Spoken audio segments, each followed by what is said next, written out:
माननीय सदस्य श्री प्रिया सरोज जी। धन्यवाद अध्यक्ष महोदय, आपने मुझे इस महत्वपूर्ण विषय पर बोलने का अवसर दिया। मैं कहना चाहूंगी कि कानून अगर कमजोर किया जाए तो जुल्म और मजबूत हो जाता है। कानून अगर कमजोर किया जाए तो जुल्म और मजबूत हो जाता है। जब सजा का डर दिल से मिट जाए तो हर अपराध बेखौफ हो जाता है। अध्यक्ष महोदय, सरकार ईज ऑफ डूइंग बिजनेस की बात करती है, लेकिन इस बिल के जरिए असल में ईज ऑफ स्केपिंग अकाउंटेबिलिटी की बात कर रही है। जनता को बताया जा रहा है कि 79 लॉज के करीब 700 प्रोविजन आधुनिक हो रहे हैं, लेकिन गवर्नमेंट कह रही है कि 288 प्रोविजंस में जेल हटाकर मॉनेटरी पेनल्टीज लगा रही है। पर मैं पूछना चाहती हूँ, क्या जस्टिस को भी आउटसोर्स कर दिया जाएगा? क्या अब हर अपराध का रेड कार्ड बनेगा, पे एंड वॉक फ्री? अध्यक्ष महोदय, नेशनल जुडिशियल डाटा ग्रेड के अनुसार डिस्ट्रिक्ट कोर्ट में करीब 3.6 करोड़ से ज्यादा केसेस पेंडिंग है और गवर्नमेंट ने सोचा जजेस नहीं बढ़ने, कोर्ट्स नहीं बढ़ाने, जुडिशरी नहीं सुधारनी, चलो कुछ अलग करते हैं, कुछ क्रिएटिव करते हैं। उसका सोल्यूशन ये निकला है कि वो कितना खतरनाक है कि न्याय खुद शर्मिंदा हो जाए। गवर्नमेंट का सोल्यूशन है एडजुडिकेटिंग ऑफिसर्स, यानी ब्यूरोक्रेट्स बनेंगे जज, ज्यूरी एंड एग्जीक्यूशनरी। मैं पूछना चाहती हूँ कि क्या ये मिनिमम गवर्नमेंट है या मैक्सिमम ब्यूरोक्रेसी? अध्यक्ष महोदय, जहाँ फैसला भी वही करे और सजा भी वही सुनाए, वो इंसाफ नहीं साहब, वो सत्ता का साया कहलाए। अध्यक्ष महोदय, ड्रग्स एंड कॉस्मेटिक एक्ट में not of standard quality drugs बनाने पर जेल का प्रोविजन हटाया गया है। ये रिफॉर्म नहीं, ये पब्लिक हेल्थ के साथ खिलवाड़ है। ORF स्टडी बताता है कि 37.8% कंप्लायंस में इम्प्रिजमेंट क्लॉजेस थे। ये कॉर्पोरेट नेग्लिजेंसी के खिलाफ असली ट्रीटमेंट था।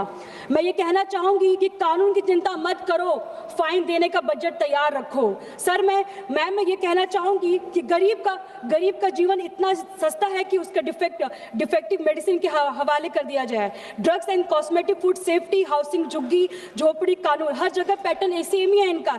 जेल हटाओ, फाइन बढ़ाओ और बोलो देखिए हमने सुधार कर दिया है। अध्यक्ष महोदय, ये सब सेक्टर आम आदमी की जान से सीधा जुड़े हैं।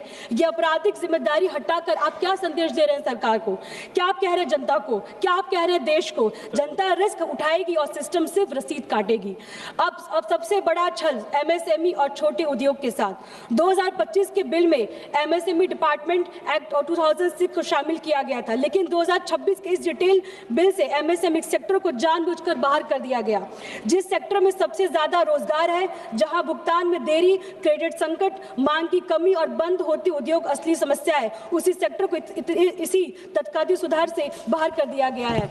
मैं ये कहना चाहूंगी कि ये मगर धरातल पर छोटे उद्योग, स्टार्टअप, ठेके पर काम करने वाले नौजवान सब अपने हाल पर छोड़ दिया जाएगा। गवर्नमेंट बार बार वेस्ट की बात करती है तो चलिए फैक्ट्स की बात करते हैं। यूके में फाइन स्ट्रक्चर्ड है पर सेफ्टी कॉम्प्रोमाइज नहीं होता है। USA में कॉर्पोरेट क्राइम्स पर जेल टाइम है और कॉर्पोरेट डेथ पेनल्टी तक है। चाइना तक इन्वायरमेंट और फूड सेफ्टी में स्ट्रिक्ट इन्फोर्समेंट कर रहे हैं, लेकिन भारत में हम पनिशमेंट को डिल्यूट कर रहे हैं। अध्यक्ष महोदय, दुनिया जहां कानून मजबूत कर रही है वहां हम कानून को कमजोर कर रहे हैं। मेट्रो रेलवे एक्ट में स्मोकिंग को डीक्रिमिनलाइज करके 2000 पेनल्टी कर दिया गया है। सर, मेट्रो ओपन स्पेस नहीं, ये इनक्लोज ऑक्सीजन लिमिटेड इन्वायरमेंट है। एक छोटी सी चिंगारी पूरे सिस्टम को खतरे में डाल सकती है। सिंगापुर में 60,000 फाइन है, जीरो टॉलरेंस है। अब सरकार क्या कर रही है? सिगरेट पी लो 2000 ही तो आपको पेमेंट करना है। क्या ये गवर्नमेंट है, ये नेग्लिजेंस है?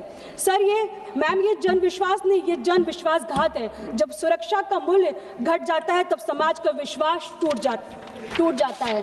सरकार दावा करती कि वह 21st सेंचुरी के लिए लॉ अपडेट कर रही है, लेकिन ग्राउंड रियलिटी कुछ और है।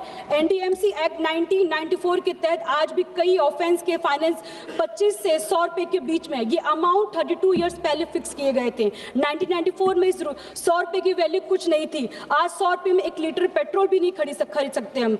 अंडर ड्रग्स एंड कॉस्मेटिक 1940 में की पेनल्टी में 1983 सिर्फ 1000 ही। अध्यक्ष महोदय, कंप्लीट करने दीजिए। 43 इयर्स पहले अमाउंट को किसी ने छुआ तक नहीं। ये रिवाइज करके सिस्टम ने इनडायरेक्टली करप्ट ऑफिशियल्स को प्रोटेक्ट किया है। मैं 2 मिनट में कंक्लूड कर रही हूँ। गवर्नमेंट कह रही है कि हम लॉज मॉडर्नाइज कर रहे हैं। मैं कहना चाहती हूँ लॉज को मॉडर्न नहीं वीकन कर रहे हैं। हम जस्टिस को सिंप्लीफाई नहीं कॉम्प्रोमाइज कर रहे हैं। हम बिजनेस को प्रमोट नहीं अकाउंटेबिलिटी को डिल्यूट कर रहे हैं। हम किसी भी कानून का समर्थन नहीं कर रहे हैं जो अदालत की ताकत को घटाए और अफसरों की मनमाना बढ़ाए। कॉर्पोरेट कोर्ट के लिए फाइन और इजाजत और आम लोगों के लिए न्याय को किस्मत का खेल बना दिया। अध्यक्ष महोदय, कानून अगर ढाल नहीं सिर्फ दिखावा बन जाए तो लोकतंत्र नहीं सिर्फ सत्ता का तमाशा रह गया। With this spirit, I strongly reject this bill in its present form because half-baked laws does not fix the broken system. They just make them more dangerous. I demand that the government withdraw it immediately and bring back truly people-centric legislation only after honest consultation with the people, judiciary, and opposition. Laws cannot be imposed in the name of trust by ignoring those who trust truly matters. Laws are made for the people, and the people deserve better than this. Thank you so much.